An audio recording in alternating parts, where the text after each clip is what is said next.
BS minutes restriction. The Indiana Fever got absolutely shellacked and embarrassed at home versus the Golden State Valkyries. This is disgusting. Stephanie White is a joke.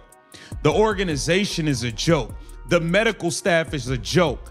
I've seen enough. This thing is over. Free Caitlin Clark. She's locked up.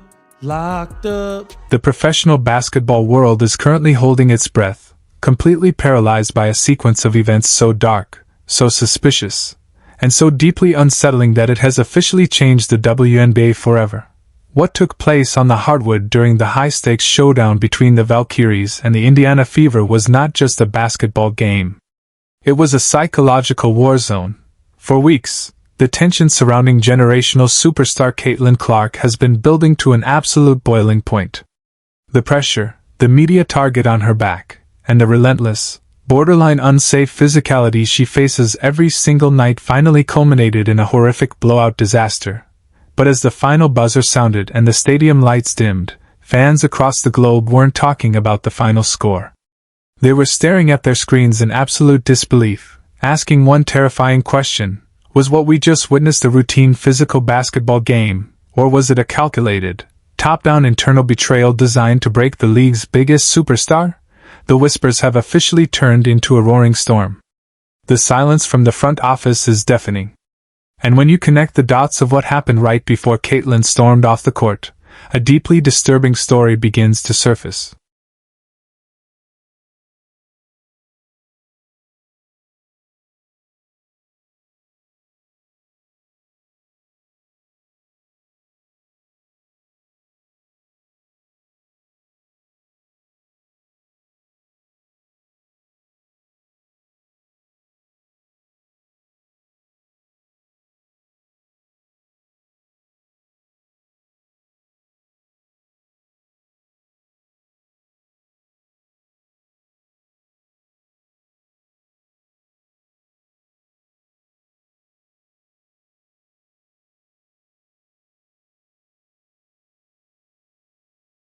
Slammed the table on the way out of the game.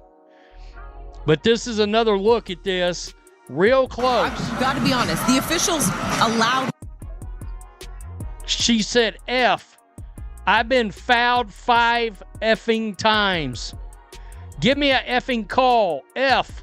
I got fouled 5 times. It boiled over tonight. It boiled over tonight. To truly understand the anatomy of this disaster, we have to look closely at the moments the mainstream broadcast tried to gloss over. From the very first tip-off, it was clear that the rules governing the game had completely altered for Caitlin Clark. The defense wasn't just playing tight. They were crossing the line into flat-out dangerous territory, and standing just feet away, holding the ultimate power to control the game, were the WNBA officials. But instead of maintaining order, something unbelievable happened. Right before the critical altercation, a brutal, highly illegal contact occurred right in front of the referee's eyes. It wasn't a hidden foul. It was a violent, uncalled hit that sent shock waves through the Fever bench. Caitlin Clark, visibly hurt and feeling the immediate physical toll, turned directly to the official. She wasn't just complaining. She was screaming for a call, begging for the protection that every single superstar in sports history is guaranteed. But the referee's reaction? Absolute, stone-cold indifference.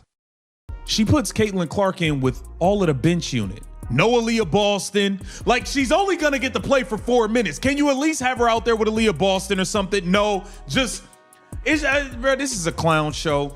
The Indiana Fever got smacked, man. They got absolutely smacked. Caitlin Clark about to crash out on the ref. I'm surprised she didn't get a tech. I'm going to keep it real.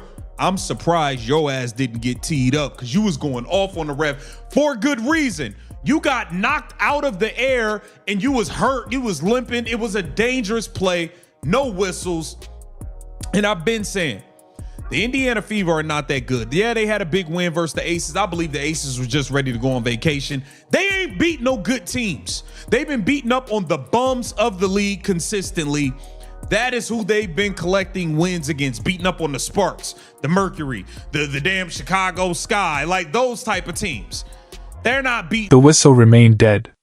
In that exact second, the message was sent to the opposition: Caitlin Clark is fair game. Do whatever you want. It was an open invitation to attack, and the consequences were about to be catastrophic. When a player realizes that the very people paid to protect them have completely abandoned them, panic and fury take over. That is the exact moment we witnessed the Caitlin Clark crash out. Driven by raw adrenaline, immense pain, and the terrifying realization that she was completely on her own, Clark's composure shattered. She was shouting, pleading, and gesturing wildly at a refereeing crew that treated her like she was invisible. But the tragedy of this story deepens when you look at her own bench. Where was the protection? Where was the tactical intervention? Coach Stephanie White stood on the sidelines, completely paralyzed as the situation escalated into chaos. Instead of pulling her superstar out of the line of fire, instead of drawing a technical foul to protect her players' safety, she remained on the sidelines as the tension continued to build.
The N-word when there was no proof that that guy had any connection to Caitlin Clark.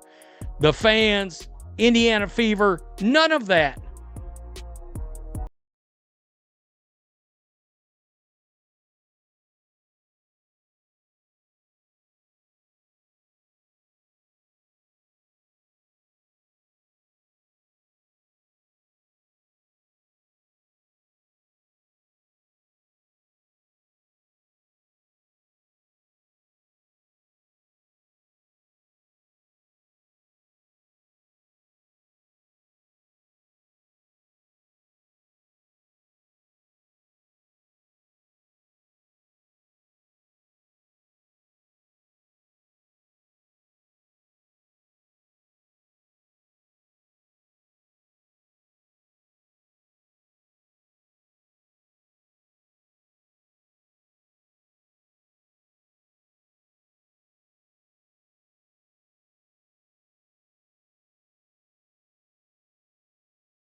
Staff allowed an already injured, visibly compromised Caitlin Clark to stay on the floor.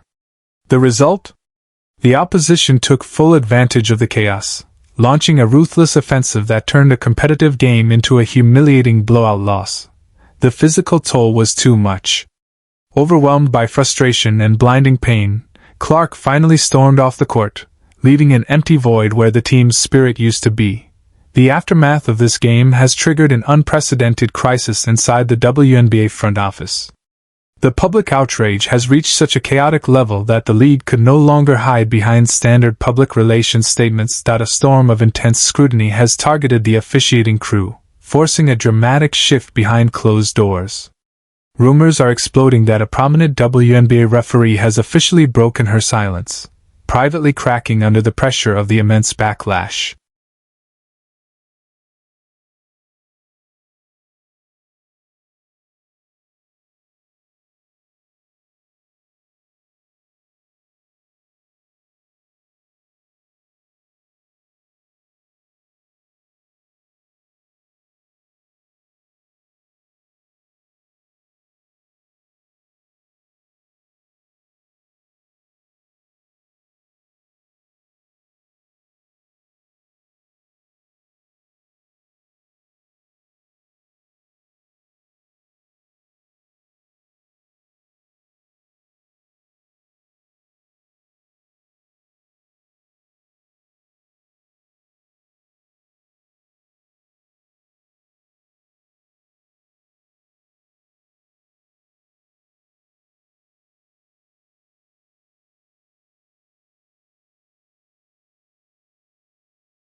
Around Caitlin Clark. The league is currently facing an internal nightmare because the narrative of an accidental missed call is completely falling apart.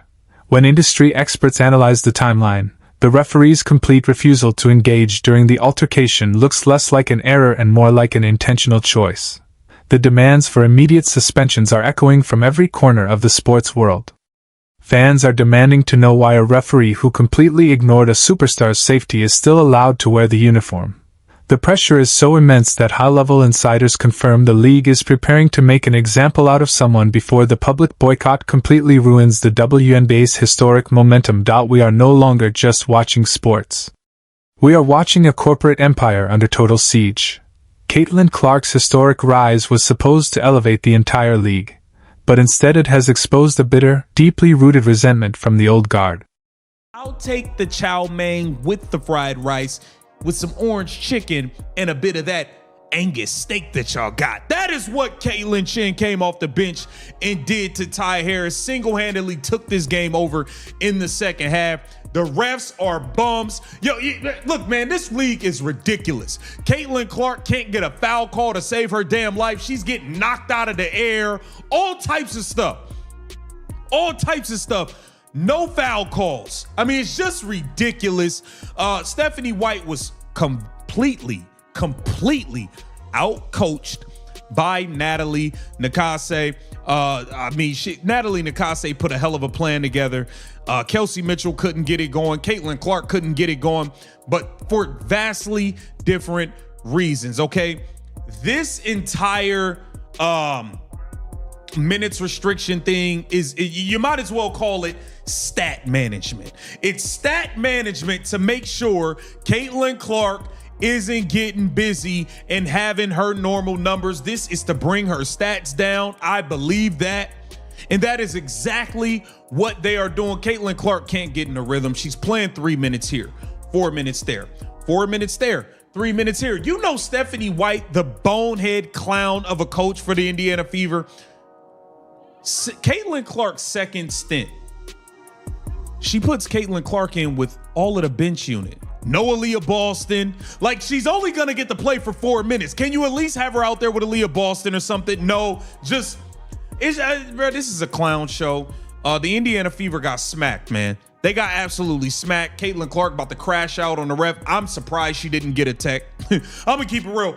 I'm surprised your ass didn't get teed up because you was going off on the ref for good reason. You got knocked out of the air and you was hurt. You was limping. It was a dangerous play. No whistles.